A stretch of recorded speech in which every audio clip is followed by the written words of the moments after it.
नमस्कार, मैं प्रशांत Dwivedi creation institute परिवार में आप सभी का स्वागत करता हूं।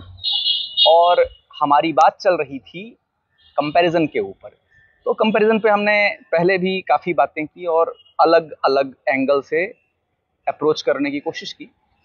और अब मैं कंपैरिजन, तुलना के विषय को एक अलग तरीके से अप्रोच करने की कोशिश कर रहा हूं, जिसमें कि मैं भविष्य, भूतकाल और वर्तमान की तुलना और इनका हमारे मनोविज्ञान पर कैसे असर पड़ता है और इसका परिदृश्य कितना व्यापक है, ये समझने की कोशिश करेंगे।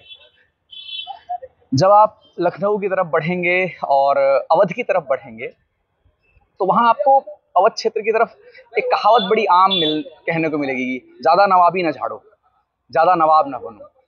तो ये कहानी है नवाब वाजिद अली शाह की। अगर आपने ठुमरी सुने होंगे, ठुमरी एक गीत लिखने की विधा होती है, तो उन ठुमरियों में जो सबसे अच्छी से अच्छी ठुमरी हो सकती है वो नवाब वाजिद अली शाह की लिखी हुई है। नृत्य कला, संगीत कला, ललित कला के बड़े संरक्षक और नवाबी ठाठ से जीने वाले और 300 शादियां करी, इस तरह से जीवन यापन करने वाला एक नवाब। सन 1856 ईस्वी में जब अंग्रेजों ने उनको अयोग्यता के आधार पर अपदस्थ करना चाहा, तो अंग्रेजों की पूरी फौज उनके महल की तरफ बढ़ी। सारे सैनिक भाग गए, सारे नौकर भाग गए, उनकी सारी रानियां छिप गईं, लेकिन नवाब वाजिद अली शाह जहां बैठे थे वहीं बैठे रह गए। और उसके बाद उनको गिरफ्तार कर लिया गया और फिर अंग्रेजों ने पूछा उनसे, अंग्रेज सैनिकों ने पूछा कि आप क्यों नहीं भागे।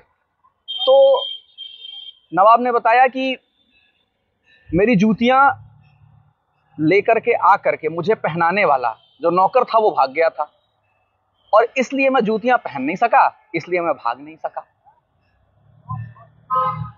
अब एक वेस्ट के आदमी को, यूरोप के आदमी के लिए यह बड़ी आश्चर्यजनक बात कि एक व्यक्ति जो कि बड़ी आसानी से भाग करके किसी और राजा की मदद से शरण ले करके वो फिर से अपना राज्य वापस पा सकता था, चढ़ाई कर सकता था, युद्ध कर सकता था, उसने अपना सरेंडर केवल इसलिए एक्सेप्ट कर लिया कि उसको उसकी जूतियां नहीं मिली, उसको खोज के लाने वाला नौकर नहीं मिला।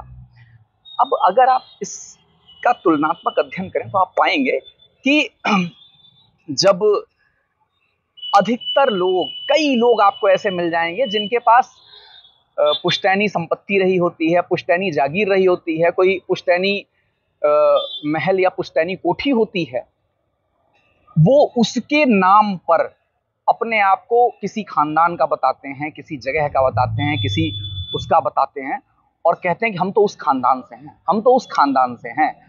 और अगर आप उनके भीतर जाकर के झांकेंगे तो आपको पता चलेगा कि उन कोठियों के किसी एक कमरे के चौथे हिस्से में उनका अधिकार है।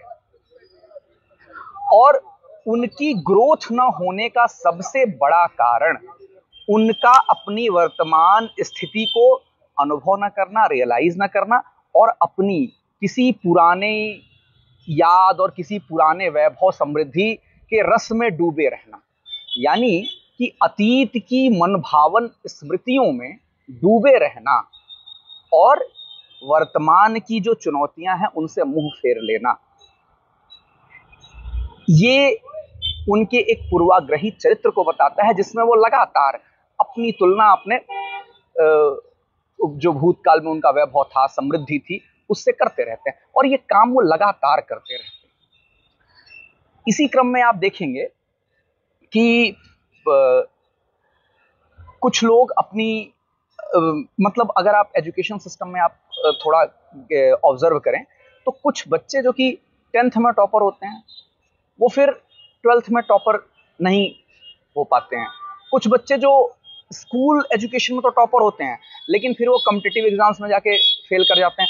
और कुछ बच्चे जो कॉम्पिटिटिव एग्जाम्स में टॉपर होते हैं वो अपने सेमेस्टर एग्जाम्स जो जहां वो इंजीनियरिंग, मेडिकल में एडमिशन लेते हैं वहां वो कोलैप्स कर जाते हैं। और कुछ जो अपने जहां एंट्रेंस कर लेते हैं, जहां शिक्षा ग्रहण करते हैं वहां तो टॉपर होंगे, गोल्ड मेडलिस्ट होंगे, लेकिन फिर वो अपने करियर में अच्छा परफॉर्म नहीं कर पाते हैं। इन सब में अगर आप एक कॉमन बात देखेंगे तो आप पाएंगे कि वो लगातार अपनी एक गरिमामयी तुलना करते रहते हैं। अरे मैं तो उसका टॉपर था, मैं तो इसका टॉपर था, मैं तो अपने बैच का टॉपर था, मैं तो इस सब्जेक्ट का टॉपर था, और वो अपनी वर्तमान की चुनौतियों से मुंह मोड़ लेते हैं। यह तुलना का बड़ा विकृत रूप है। यह आप कई समाजों के आगे बढ़ने में आप देखेंगे कि यह बहुत बड़ी बाधा है। अभी भी पुराने शहरों में, जो भारत में पुराने शहर हैं, अभी आप वहां जाएंगे तो आपको एक से एक ऐसे लोग मिलेंगे जो कि अपनी वर्तमान जीवन की चुनौतियों से बिल्कुल मुंह फेरे हुए हैं, मतलब जिनका उनसे कोई सरोकार नहीं है, और वो नवाबों की तरह कान में इत्र लगा करके, जूतियां पहन करके, पान खा करके और केवल टहलते मिलेंगे और जगह जगह बकैती करते मिलेंगे। बकैती एक शब्द बाकायदा इजाद किया हुआ शब्द है, ये करते मिलेंगे आपको। और जो अतीत की स्मृतियां गाने वाला और सुनने वाली, उनकी एक कम्युनिटी वो खोज लेते हैं। दूसरा अपने परदादा की बताएगा, तीसरा अपने परनाना की बताएगा, ठीक है। और उनकी वास्तविक स्थिति यही होती है कि वो जहां बातचीत कर रहे होते हैं वहां के साधारण खर्चे उठाने की किसी की क्षमता नहीं होती है। यदि आपको उदाहरण देखना हो तो आप कभी लखनऊ के अमीनाबाद शहर में जाएं और वहां पर पुरानी कोठियां बनी हुई हैं, आप उनमें देखें, उनमें आप देखेंगे तो एक कमरे के किसी आधे या चौथे भाग में बहुत ही जिल्लत की जिंदगी जीते हुए लोग मिल जाएंगे जिनके परदादाओं की कभी वो कोठियां थी। और बच्चों के लिए मेरी यही सलाह है कि जो आपके जीवन में लगातार काल का परिवर्तन हो रहा है, शरीर को समझें और मन को समझें। तो आपको याद होगा कि जब आप बहुत छोटे थे, तीसरी चौथी क्लास में, तो आपको लगता होगा कि अगर पैसा बहुत सारा आ जाए तो मैं सारी की सारी टॉफियां ही खरीदूं। लेकिन आप 12th क्लास में आपकी एज और आपकी इच्छाएं बदल गई हैं। तो उसी तरीके से हमारा मन और शरीर, किसी आप मतलब डॉक्टर से पूछेंगे तो आपको बताएगा कि आपका ये जो शरीर है, ये ऐसा नहीं कि बचपन से कुछ ग्रो हुआ है, ये लगातार बदला है। आज कई कोशिकाएं आपकी मर गई, आज कई कोशिकाएं आपकी बन गई। तो आपका न वो शरीर पुराना है, न वो मन पुराना है, बस उसकी फोटो खींच गई है तो आपको लगता है कि ये मैं था। बिल्कुल आप अलग व्यक्ति हो चुके हैं। सारी कोशिकाएं, एक एक कोशिकाएं लगातार बदल रही हैं। तो जब एक एक कोशिका बदल रही है, आपकी खुद की इच्छा तक कांस्टेंट नहीं है।